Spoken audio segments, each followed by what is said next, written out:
exclusive interview with COMA Music Magazine. Let's rock. We want to thank you guys for such an amazing concert. It was freaking epic. This is the first time I've seen you guys, and it was just, you guys put on an awesome show. The energy, especially after following, you know, I said hell, I mean Lord's ass, and you guys keep up with them. It's awesome. I know you guys recently released a remix CD called Carbon Beauty, which contained 3 new songs. Were these meant as a teaser treat for fans to hold them over to the next album? Kind of.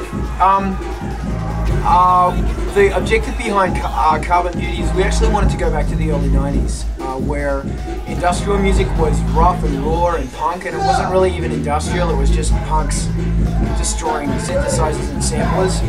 And the thing about a lot of remixes from that period is that remix albums had new tracks on them, B-sides, not just remixes. Yeah. Like, inspired by a lot of remix CDs where they had new tracks on them, and that's something that's gone in a lot of new remix CDs, is that all of the EBM, Agrotech, they're all 20 remixes. 2 songs and it's really boring. Yes. And secondly, there are no songs on there. And if there are new songs, they're kind of a bit meh. So yeah, partly we did want to do a teaser with playing Chris, our new drummer and guitarist, but it was also for us it was a really nice thing for us to try and put 3 tracks on there that are quality. I actually think that Glitch Bomb and Toxic Girl are possibly the best songs we've done, period. I'm so proud of those 2 tracks. Like, Glitch Bomb is really weird and it's just bizarre. Yes. And Toxic Girl is just furious. It's amazing. So, yeah, we're really proud of them. It's amazing. So to answer your question, yes. Awesome. How has the response to Carbon Beauty been so far? Really I know positive. It's fairly new. Yeah, it's been really, really positive. Because the other thing we wanted to do is we wanted to put remixes on it. Like, we went through and picked all of these remix artists who have that punk element in them. Yes. And if you did a remix with, you know, if you asked them for a remix, they wouldn't go EBM or derivative techno that everybody seems to be doing right now. They would do something that was really hard-hitting and punk, industrial, crazy shit.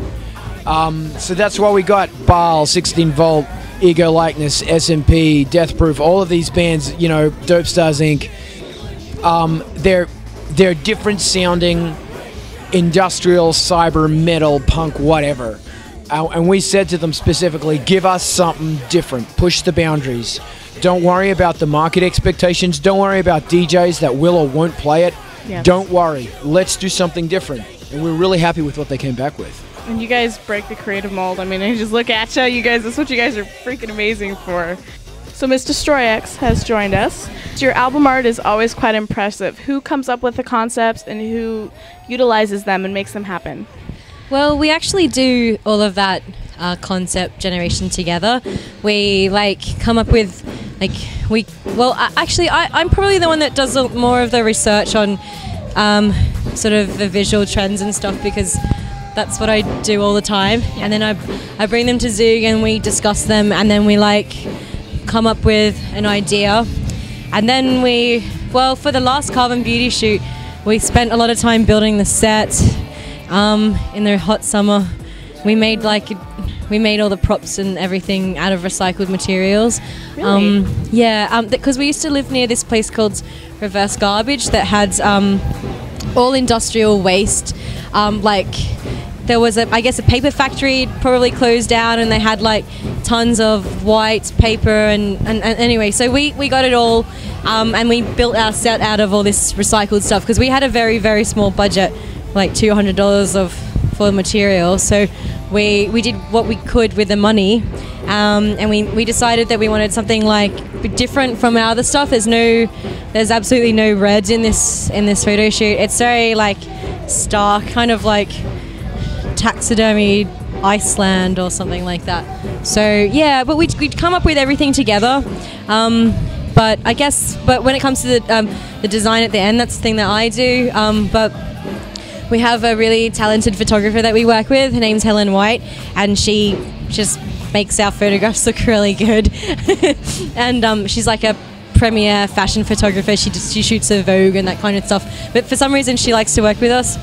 I don't know why, but we do all our shoots with her, and then I get them, and then I put graphics with them because that's sort of my graphic design background coming in. So I spend a lot of time making the layouts, and I hope that people enjoy them because I probably spend not as much. I mean, I don't know how much time. Well, ridiculous amounts of time goes into the music, but I spend almost as much time in the graphics, and we spend a lot of time together working on it. So we're really happy when people actually buy the physical copy of the CD because the actual art is just like another big part of the entire concept and statement. So we're really happy that people enjoy that because we do put a lot of work into it.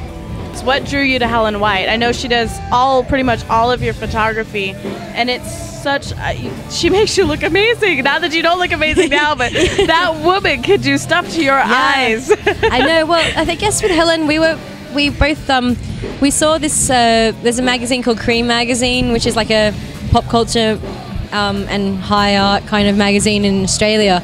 And we saw an editorial she did on the Peter Greenaway film, and which we both really like, The Cook, his wife, the thief and the lover, or something like that. So we just loved her work, and we didn't know her, but there was a little phone number of her agent on the back, and we called her and we said, we're from this little band, would you like to take how much do you cost? We don't know. And we didn't realize that she's the kind of person that charged thousands of dollars a day, and no, honestly, an hour. But somehow she was like, you guys seem interesting, I will work with you. So, and then a friendship was born. That's awesome. And then we got to continue to collaborate with her for many years. It's been since 2006 now. Yeah. We found that the trick with Helen is that, and any photographer is, it's like a kid being thrown into a sandpit. You've got to have, it's got to be well lit, well catered. There's got to be a lot of food, and it's got to have a lot of visual things in it that are interested, and they've got to want to shoot it.